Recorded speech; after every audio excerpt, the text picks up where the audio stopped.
Right అండి, మనం ఆటా కన్వెన్షన్‌లో ఉన్నాం. సో, చాలా మంది కమ్యూనిటీ లీడర్స్ ఇక్కడికి రావడం జరిగింది. ప్రస్తుతం నాతో పాటు ఉన్నారు తానాకి సంబంధించిన నాయకత్వం. So, TANA president Naren Kodali గారు ఉన్నారు. సో, తనతో మాట్లాడదాం. ఆటా కన్వెన్షన్‌కి రావడం ఏ విధంగా ఫీల్ అవుతున్నారు? అలాగే ఇంకొక 1 ఇయర్‌లో తానా కన్వెన్షన్ రాబోతుంది. 50 ఇయర్స్ కంప్లీట్ చేసుకోబోతుంది. సో, ఎంత గొప్పగా ఉండబోతుంది ఆ కన్వెన్షన్ గురించి, వారి ప్లానింగ్స్ ఏ విధంగా ఉండబోతున్నాయి? ఈ విశేషాలన్నీ వారి మాటల్లోనే తెలుసుకుందాం. హాయ్ అండి. హలో అండి. సో, చాలా చెప్ థ్యాంక్ యూ అండి. మహా టీవీ ప్రేక్షకులందరికీ నా నమస్సుమాంజలి. ఇది ఆట తానా అంతా కూడా ఒక సౌహృద్భావ వాతావరణంలో ఉన్న సంస్థలే. ఇది మాకు అనుబంధంగా ఇప్పటి నుంచో ఉన్నాయి. ఇక్కడ మేమందరం కూడా చాలా ఆహ్లాదకర వాతావరణంలో వీళ్ళ 19వ మహాసభలకు వచ్చాము. అండ్ చాలా వైభవంగా జరుగుతుంది. బ్యాంక్వెట్ అయింది. ఇది రెండో రోజు. ఇది బాల్టిమోర్ నగరంలో జరుగుతుందండి. మేము మా ప్రెసిడెంట్ జయంత్ చల్లా గారిది, నాది ఒకటి, ఇద్దరం వర్జీనియా నుంచి ఉన్నాము, మంచి మిత్రులము.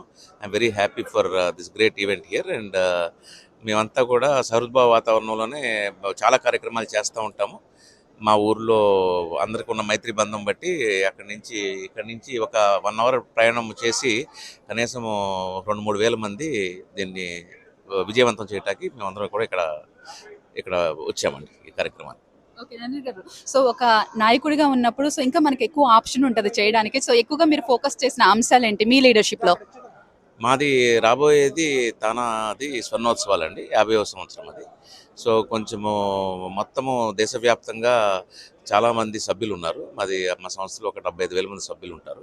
సో, వాళ్ళందరినీ కూడా ఒక కార్యక్రమం అంటూ కాకుండా ఒక ప్రోగ్రెసివ్ కార్యక్రమం 50వ సంవత్సరాలకి వచ్చే జూలై వరకు పలు ఊర్లలో ప్రోగ్రామ్స్ అన్నీ మనము ప్లాన్ చేసుకుని, ఎక్కడైతే స్థానికంగా ఎక్కడెక్కడ నాయకత్వం ఉందో అక్కడ కాకుండా ప్రతి ఊర్లో కూడా తిరిగి నాయకులందరూ కూడా పర్యటన చేసి 50వ సంవత్సరం దిగ్విజయంగా చేయాలని ఉంది.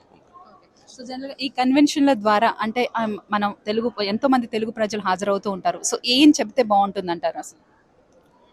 ప్రజలంటే ఇక్కడికి జనరల్‌గా ఈ కాన్ఫరెన్స్ అనేది మన ఉనికిని చాటుకోవటానికి, లేకపోతే మనకి ఇక్కడ ఈ సాంస్కృతిక కార్యక్రమాలు వీటితో ఉండేయండి. ఈ రోజున కొంచెం యువత ఎక్కువ వచ్చారు. ఇప్పుడు మాకు సభ్యత్వంలో కూడా 80% మంది యువకులే ఉన్నారు కాబట్టి, ఆహ్లాదభరితమైన కార్యక్రమంతో పాటు వారికున్న ప్రత్యేకమైన అవసరాలు, లేకపోతే వారికి ఈ రోజున ఇక్కడ ఈ దేశంలో మారుతున్న పరిస్థితులు బట్టి అనుగుణంగా వాళ్ళు ఎలా వ్యవహరించాలని చెప్పి వారికి కొంచెము దోహదపడే కార్యక్రమాలు చేపట్టడం అనేది ముఖ్యమైన అంశం అండి.